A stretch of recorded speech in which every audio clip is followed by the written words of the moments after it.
Halo Sobat Magoter Indonesia, ada sebuah pertanyaan yang sangat menarik di grup Magoter. Pertanyaannya adalah, bagus nggak ya kalau magot dikasih pakan darah sapi? Cara penanganan darah sapi sebelum dikasih ke magot sebaiknya bagaimana?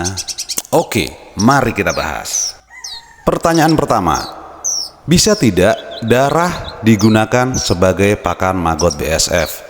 Jawabannya bisa banget. Magot BSF itu adalah pengurai bahan organik, dan darah baik yang cair maupun yang sudah padat, baik darah sapi, kambing, ayam maupun darah hewan lainnya adalah bahan organik.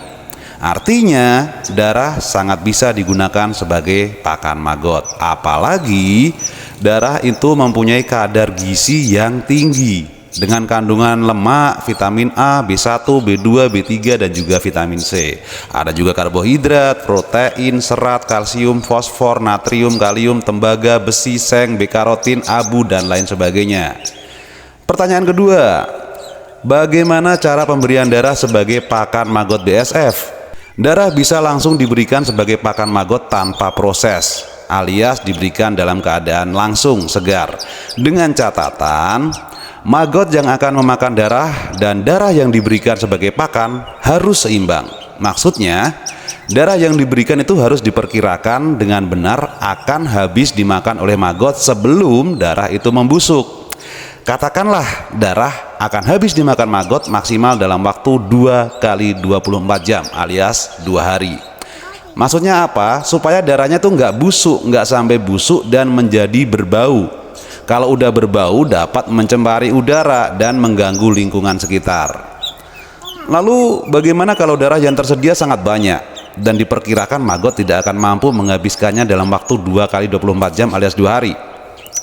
Kalau menurut saya, sebaiknya darahnya diberikan sebagian yang diperkirakan akan habis dalam 2 kali 24 jam dan sebagian lainnya itu disimpan. Bagaimana penyimpanannya? Bisa dibekukan, bisa juga digumpalkan alias dibuat didih dengan cara dikukus atau misalnya diwadahi plastik kemudian direbus supaya darahnya membeku.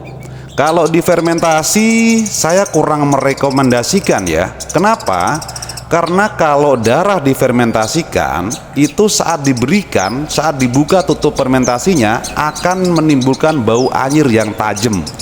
Dan nggak semua orang bisa tahan, beneran bro, baunya tuh amis banget, tajam banget. Ya kalau sekiranya nggak akan ada masalah dengan lingkungan ya monggo. Tapi kalau sekiranya pada saat mengeluarkan darah dari tempat fermentasi, kemudian saat pemberian darah sebagai pakan magot itu baunya menimbulkan konflik dengan tetangga, ya sebaiknya dihindari untuk memfermentasi darah sebagai cadangan pakan magot BSF lur. Ketiga, bagaimana perkembangan magot BSF yang akan diberikan pakan darah? Kira-kira bagus nggak perkembangannya gitu ya? Nah, sekali lagi saya sampaikan di sini bahwa magot BSF sebagaimana juga makhluk lainnya sangat membutuhkan gizi yang lengkap, yang seimbang untuk bisa bertumbuh dengan baik. Apapun bahan organik yang digunakan sebagai pakan, kalau homogen alias satu jenis saja, ya akan menghambat pertumbuhan magotnya.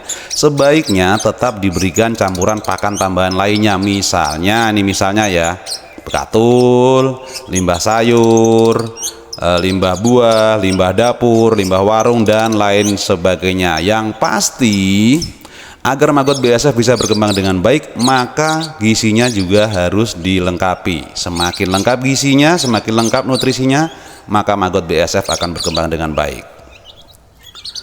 Oke sobat magoter, sampai di sini dulu pembahasan kita kali ini. Semoga bermanfaat. Mari berdiskusi di kolom komentar jika ada yang ingin disampaikan. Jika video ini bermanfaat, tinggalkan jejak dengan klik like, subscribe, dan bagikan video ini ke media sosial kamu agar semakin banyak yang mendapatkan manfaatnya dan channel ini juga bisa semakin berkembang. Terima kasih sudah menonton lur. Sampai jumpa lagi di video selanjutnya. Salam dari saya Rosdoni. Bye bye.